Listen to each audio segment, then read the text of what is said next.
Assalamualaikum warahmatullahi wabarakatuh. Kami dari kelompok 7 akan menjelaskan jurnal yang bertema pengaruh unsur kimia terhadap besi atau baja. Saya Muhammad Akbar dan teman saya bernama. Dan saya Juan Traganov. Saya Rasma Salsabila Zari. Saya Delsa Miansah. Saya Siti Aisyah Perlaya. Dan untuk presentasi yang pertama akan dijelaskan oleh teman saya, yaitu Rasma Salsabila. Rasma Salsabila dipersilahkan. Kali ini kelompok kami akan menjelaskan dari jurnal milik Eko Puji Yulianto, Sri Bimo Pratomo, dan Pawawoy tentang pengaruh karbon terhadap perubahan struktur mikro dan sifat mekanik baja mangan austentik. Apa itu baja mangan austentik?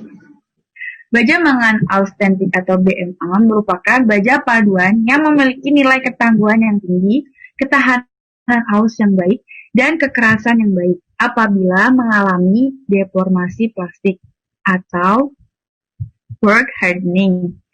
Sehingga aplikasinya banyak dimanfaatkan untuk peralatan-peralatan yang mengalami beban impak yang besar dan kausan yang tinggi. Pemakaian BMA sering mengalami permasalahan di lapangan, yaitu umur pakaian tidak sesuai dengan rencana desain sehingga menyebabkan kegagalan komponen di industri pertambangan. Selanjutnya yaitu tujuan penelitian. Kenapa penelitian ini dilakukan? Yaitu penelitian ini bertujuan untuk mengetahui pengaruh penambahan unsur karbon terhadap struktur mikro dan sifat mekanik baja mangan. Dan pada penelitian ini juga dilakukan penambahan pengujian mekanik, yaitu pengujian impak yang belum pernah dilakukan pada pengujian sebelumnya. Nah, selanjutnya yaitu metode penelitian. Di metode penelitian terdapat langkah-langkah metode penelitian yang dilakukan. Yang pertama ada pengecoran, yang kedua ada spektrometri, ketiga permesinan, keempat heat treatment, yang kelima pengujian mekanik, dan keenam struktur mikro. Nah, saya akan menjelaskan sedikit tentang flowchart metode penelitian. Yaitu langkah pertama, pengecoran. Setelah dilakukan pengecoran, dilanjutkan ke spektrometri. Di spektrometri, jika di langkah ini mengalami kegagalan, maka harus kembali ke pengecoran. Akan tetapi, jika di langkah spektrometri ini tidak mengalami kegagalan, bisa dilanjutkan lagi ke permesinan. Setelah lanjut ke permesinan, yaitu dilanjutkan ke quenching air. Setelah di quenching air, lanjutnya terbagi beberapa pengujian. Yang pengujian pertama yaitu pengujian ketahanan aus. Yaitu selanjutnya ada pengujian kekerasan, pengujian tarik, pengujian struktur mikro, dan pengujian impak. Setelah dilakukan beberapa pengujian tersebut, akan muncul data yang akan dianalisis dan dilakukan pembahasan. Setelah dilakukan analisis dan pembahasan, akan keluar hasil kesimpulannya. Selanjutnya saya akan menjelaskan sedikit tentang pengecoran. Di sini ada bagian proses pengecoran. Nah, yang pertama itu ada pembuatan pola, selanjutnya ada pembuatan cetakan pasir, selanjutnya ada pengambilan sampel uji, dan penuangan logam ke cetakan pasir.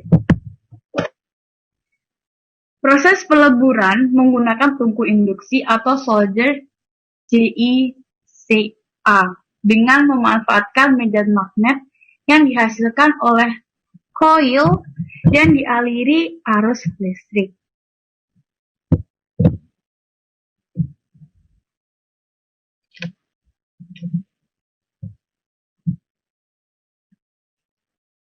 Materi selanjutnya akan dijelaskan oleh teman saya yaitu Siti Aisyah.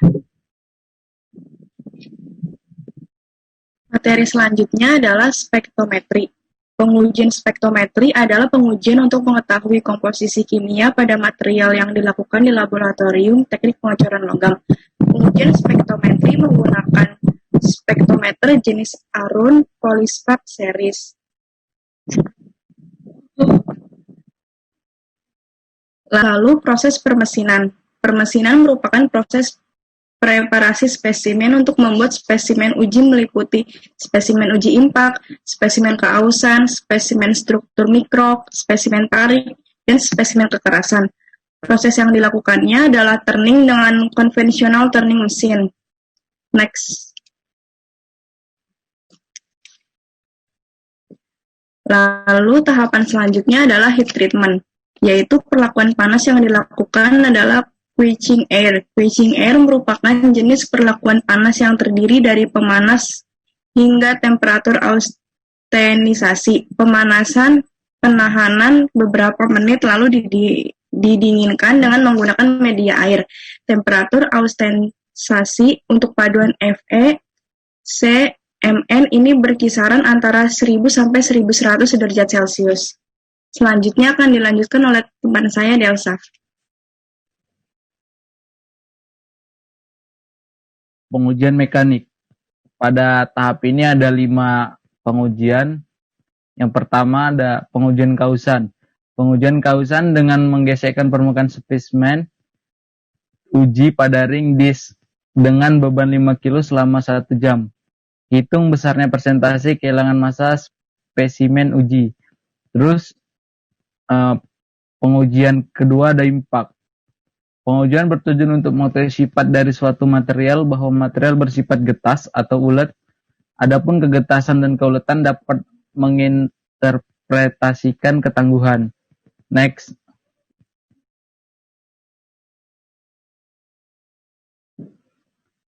Pengujian yang ketiga, pengujian tarik. Pengujian tarik bertujuan memberikan informasi mengenai sifat mekanik dari material. Pengujian yang keempat ada pengujian kekerasan. Pengujian yang digunakan adalah pengujian Rockwell-C dengan menggunakan mesin hardness test Rockwell jenis AFFRI MRS ASTME 18 dan pengujian micro pickers dengan micro hardness test jenis AFFRI MRS ASTME 384. Pengujian kekerasan mikro pickers ini bertujuan untuk mengetahui kekerasan secara spesifik dari fasa dan senyawa yang dihasilkan oleh BMA. Next. Hasil dan pembahasan. Pada proses pengecoran dan pengujian spektrometri. Proses pengecoran dan pengujian spektrometri menghasilkan BMA dengan komposisi seperti tabel di kanan. Pada tabel tersebut menunjukkan bahwa komposisi kimia hasil proses pengecoran sesuai dengan komposisi kimia rencana COR, yaitu 0,4%, 0,7%, 1,0%, 1,4%, 1,6%, unsur karbon dan kandungan mangan 14%. Selanjutnya akan dilanjutkan oleh Juansa Traganov. Pada hasil dan pembahasan kedua ada pengujian kausan. Pengujian ketahanan aus dari baja mangan asutenitik ditunjukkan pada gambar 3. Grafik pada gambar 3 menunjukkan bahwa seiring dengan meningkatnya kandungan karbon, maka ketahanan aus dari BMA semakin meningkat. Di bawah adalah grafik pengaruh variasi unsur karbon terhadap ketahanan aus BMA. Next. Yang ketiga ada pengujian impak. Hasil pengujian impak baja mangan austentik ditunjukkan pada gambar 4. Pengujian impak dengan metode CRP menunjukkan kandungan karbon berpengaruh terhadap harga impak baja mangan austentik. Pengaruh tersebut dapat dilihat dari perbedaan harga impak yang berbeda untuk masing-masing komposisi dan dari bentuk permukaan patah spesimen hasil pengujian impak secara makro. Bisa dilihat pada grafik gambar nomor 4 pengaruh variasi unsur karbon terhadap kekuatan impak BMA. Di situ BMA yang memiliki harga impak paling tinggi adalah BMA dengan kandungan karbon 0,7% dan 1,0% karbon sebesar 1,186,2 Joule dan 166,6 Joule. Dan pada gambar 5 yaitu adalah permukaan patah BMA hasil pengujian impak. Next. Yang keempat ada pengujian tarik. Dari hasil pengujian tarik didapatkan beberapa sifat mekanik material seperti kekuatan tarik pada gambar 6, kekuatan luluh pada gambar 7, dan elongasi pada gambar 8. Dari hasil pengujian tarik dapat dilihat pada gambar 6, 7, dan 8 bahwa kandungan karbon berpengaruh terhadap sifat mekanik baja mangan austenitik.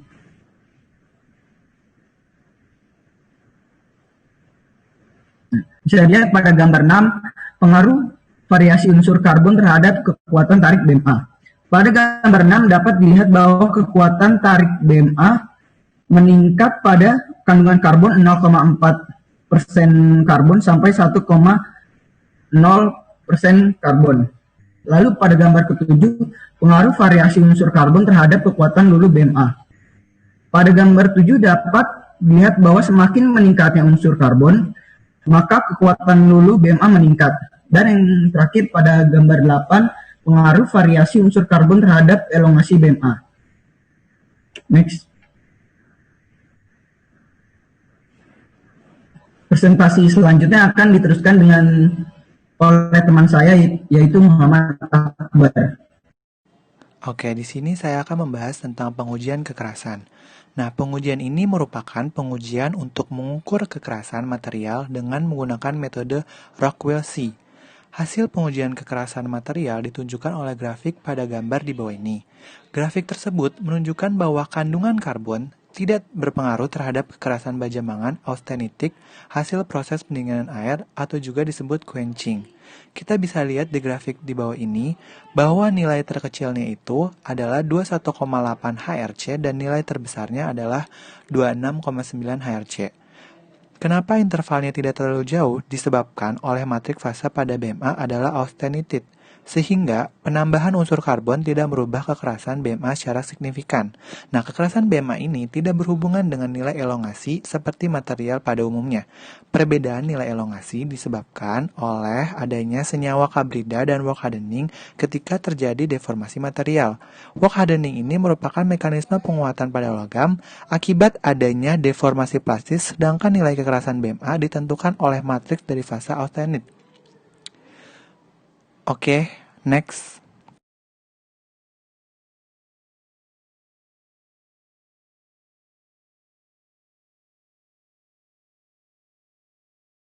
Pembahasan selanjutnya yaitu pemeriksaan struktur mikro. Hasil pemeriksaan struktur mikro dengan menggunakan SIM ditunjukkan pada gambar di bawah ini. Perbedaan kandungan karbon mempengaruhi bentuk struktur mikro baja mangan austenit. Kita bisa lihat di gambar tersebut bahwa kandungan 0,4% karbon itu volume kabridanya sangat banyak dibandingkan dengan 0,7% karbon yang volume kabridanya mulai berkurang. Oke, next.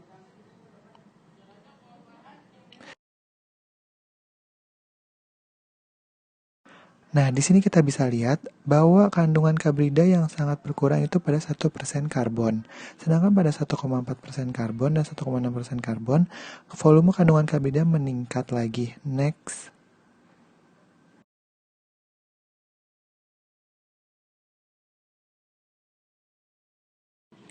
Dari hasil pengujian struktur mikro BMA dihasilkan fasa matriks austenit dan karbida seperti pada gambar sebelumnya. Fasa austenit dihasilkan pada temperatur kamar disebabkan oleh unsur mangan yang tinggi. Unsur mangan bertindak sebagai austenit former, sedangkan karbida terbentuk akibat pendinginan yang tidak seragam, sehingga mengalami pendinginan lambat. Pengaruh unsur karbon terhadap struktur mikro adalah semakin meningkatnya kandungan karbon dari 0,4% sampai 1% pada BMA, volume kehadiran karbida semakin berkurang. Sedangkan pada BMA dengan komposisi karbon 1,4% karbida tumbuh kembali dan membesar pada komposisi karbon 1,6%. Alasan berkurangnya kehadiran karbida pada kandungan karbon 1% dari kehadiran karbida pada kandungan 0,4% karbon secara lebih mendalam tidak dijelaskan pada penelitian ini. Namun, menurut pendapat Pratomo 2016 bahwa menurunnya kehadiran karbida dengan meningkatnya kandungan karbon dari 0,4% sampai 1% disebabkan oleh naiknya garis solidus pembentukan fasa ferit pada diagram fasa biner Fe 13% Mn yang dimulai dari 0,2% karbon sampai 1% karbon. Next. Nah, di sini terdapat grafik perbandingan harga kekerasan fasa austenit dan karbida. Ketika dilakukan pengujian kekerasan pada fasa matrik austenit dan karbida, dari hasil pengujian kekerasan menggunakan microfikers dengan beban 1 kgf, dihasilkan kekerasan rata-rata karbida 52 HRC dan kekerasan rata-rata fasa matriks austenit yaitu 34 HRC. Next. Nah, pada gambar yang sudah saya jelaskan tadi, perbedaan kekerasan antara fasa matrik austenit dengan karbida disebabkan oleh sifat dari masing-masing fasa. Fasa austenit memiliki sifat yang lunak dan karbida memiliki sifat yang getas. Next.